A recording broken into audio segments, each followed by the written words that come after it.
Hi, this is Julie Calvi, and today I would like to talk a bit about the benefits of you reading your own Akashic soul space. I've opened the Akashic Records and read the soul space for many people, but I'm giving webinars throughout this month, and I'll keep going into the next month or however long it takes to accommodate as many people as I can to read their own soul space. At each time your soul space is open, healing occurs. And please email me. You'll find the email on this YouTube. And let me know if you'd like to join one of these webinars. So I want to talk about the benefits of reading your own Akashic Records, and they are far-reaching. So each set of records is made of two components. One is permanent and one is evolving. The one that's permanent is your blueprint, your soul's blueprint.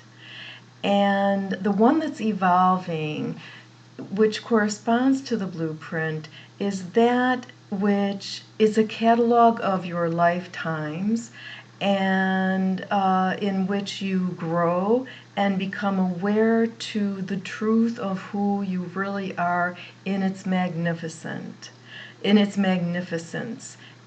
realizing this truth of who you are and realizing it and manifesting it.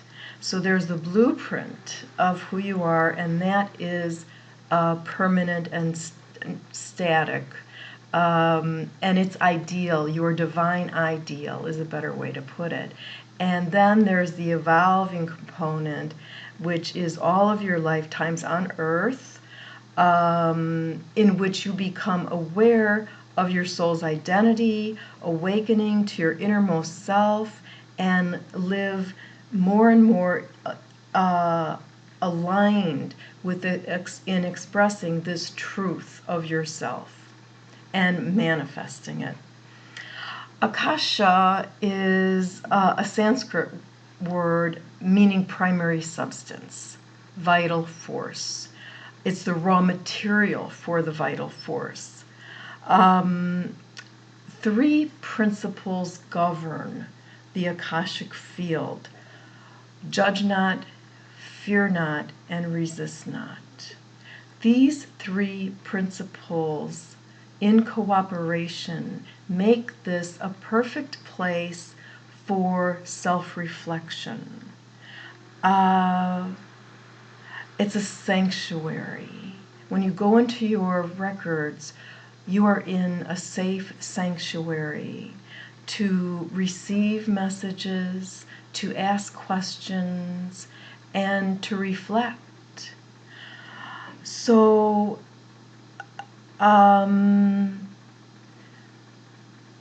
it's a spiritual resource for personal growth and empowerment.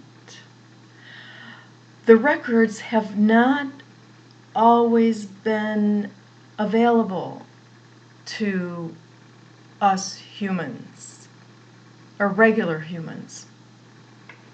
They were only not that long ago only available to those of the cloth, or those who would put them, who did rituals, or those who would enter an altered state of consciousness.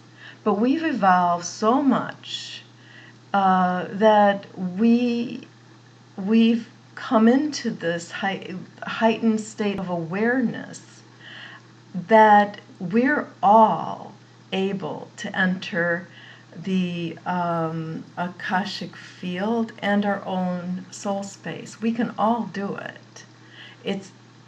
It lives within us and beyond us, and we can all do it. Everybody has access to the Akashic field today. So the Akashic field is available to all of us human beings today so that we can cultivate our awareness of infinite light in any and all conditions. This is important.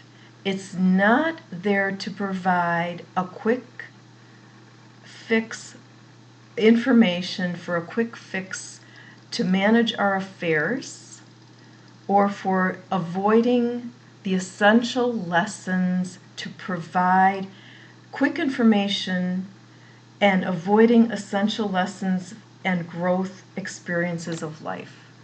So it's not to, what can I do to, I'm having a hard time with this.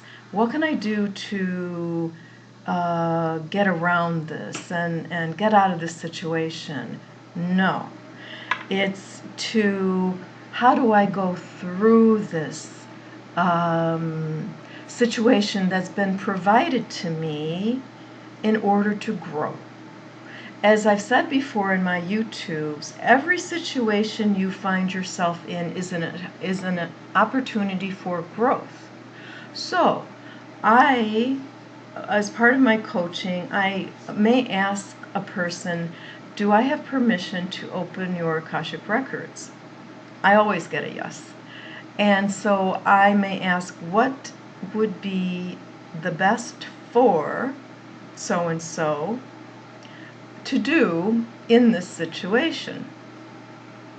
And there's always an opportunity for growth in a situation that may feel traumatic even. And always, it doesn't feel at the time that this is an opportunity for growth. But as you come out on the other side, as I have, it sure was another growth experience, which we don't like, but that's how it goes. It's just how it goes. So that's that's what the records are helpful for, is finding ways to go through this next opportunity for growth. And how we might take that next appropriate step on our personal journey. As the Buddha said, if I had known there was a path, I would have been afraid not to stay on it. Even though, and he didn't say this, even though it was so painful and made me about crazy. And I'm speaking for myself. I couldn't stand it. But I stayed there and I went through it, and I am in such good shape because of it. The primary concerns of the records are, who am I and who am I becoming? How do I see myself now? Those are in short, those are the primary concerns. Your intuition is held within the records and will develop at its own race with no pressure. There's no hurry in the records, except that the beings of the records work at light speed. So when you enter the records, you want to make sure that you're in a place where you're in the now, where you're in a quiet space, because when your body is quiet, your inside is at light speed. Your energy is at light speed. That's what happens when you meditate. When you quiet your physical self, your energy is at light speed. And that's why you go into a place of bliss, because inside you are moving at light speed.